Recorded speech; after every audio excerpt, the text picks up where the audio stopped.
साल 2025 भारत के लिए ऐसा साल रहा जिसे लोग लंबे समय तक याद रखेंगे, क्योंकि इस एक ही साल में देश ने दर्द, गुस्सा, डर, राजनीति, प्रशासनिक चुनौतियां और बड़े फैसलों सब कुछ एक साथ देखा। साल की शुरुआत ही प्रयागराज के महाकुंभ से हुई, जहां करोड़ों श्रद्धालुओं की आस्था उमड़ी। लेकिन 29 जनवरी को मौनी अमावस्या के दिन अचानक हुई भगदड़ ने खुशी को मातम में बदल दिया।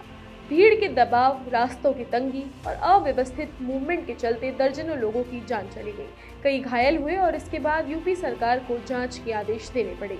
जिम्मेदार अधिकारियों को निलंबित करना पड़ा और पूरे मेला प्रबंधन की रणनीति बदलनी पड़ी। अभी देश इस सदमे से उभरा भी नहीं था कि 15 फरवरी को नई दिल्ली रेलवे स्टेशन पर कुंभ से लौट रहे यात्रियों और रोजमर्रा की भीड़ के टकराव ने एक और भगदड़ को जन्म दे दिया, जिसमें 18 लोगों की मौत हुई। और सवाल उठे कि क्या हमारे बड़े ट्रांजिट वाकई इतनी भारी भीड़ संभालने के लिए तैयार है? इसके बाद अप्रैल में देश को झकझोर देने वाली खबर सामने आई। 22 अप्रैल को जम्मू कश्मीर के पहलगाम की बैसरन घाटी में आतंकियों ने पर्यटकों पर अंधाधुंध फायरिंग कर दी, जिसमें 26 से ज्यादा निर्दोष लोगों की जान चली गई, जिनमें नवविवाहित जोड़े भी शामिल थे। इस हमले ने पूरे देश को गुस्से और शोक में डुबो दिया। जांच में पाकिस्तान आधारित आतंकी संगठनों लश्कर-ए-तैयबा और उसके फ्रंट टीआरएफ का नाम सामने आया। एनआईए की चार्जशीट दाखिल हुई और सरकार ने कूटनीतिक व सुरक्षा स्तर पर बड़े कड़े फैसले लिए। यहाँ तक कि सिंधु जल संधि को निलंबित करने जैसे कदम भी चर्चा में आए। इसके जवाब में भारत ने मई की शुरुआत में ऑपरेशन सिंदूर लॉन्च किया, एक सीमित लेकिन सटीक सैन्य कार्यवाही, जिसमें एलओसी के पार आतंकी लॉन्च पैड और ठिकानों को निशाना बनाया गया। 5 दिन चले इस टकराव के बाद पाकिस्तान ने सीज फायर की मांग की और भारत ने साफ संदेश दिया कि आतंक के खिलाफ कार्यवाही निर्णायक होगी, लेकिन बेवजह तनाव नहीं बढ़ाया जाएगा।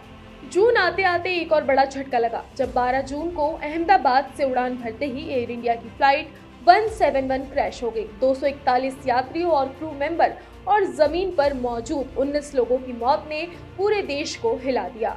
शुरुआती जांच में इंजन थ्रस्ट फ्लोयर की बात सामने आई और एविएशन सेफ्टी पर गंभीर सवाल खड़े हो गए। साल के दूसरे हिस्से में भी राहत नहीं मिली।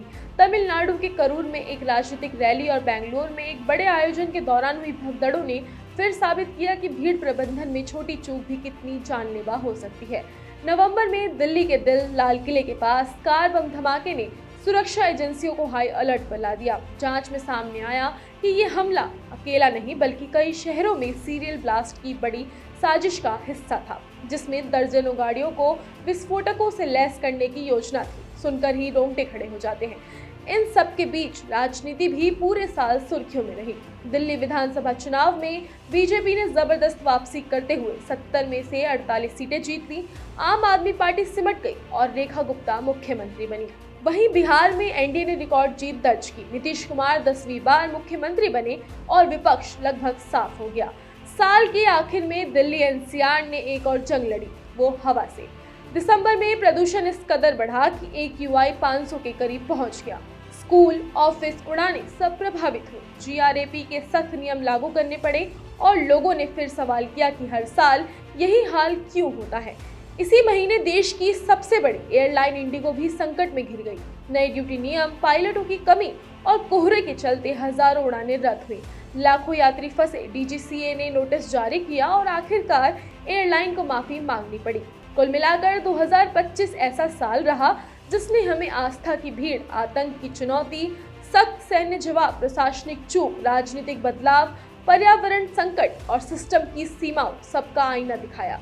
सवाल यही है कि क्या हमने इन घटनाओं से सबक लिया या अगला साल भी हमें वही पुरानी गलतियां याद दिलाने वाला है।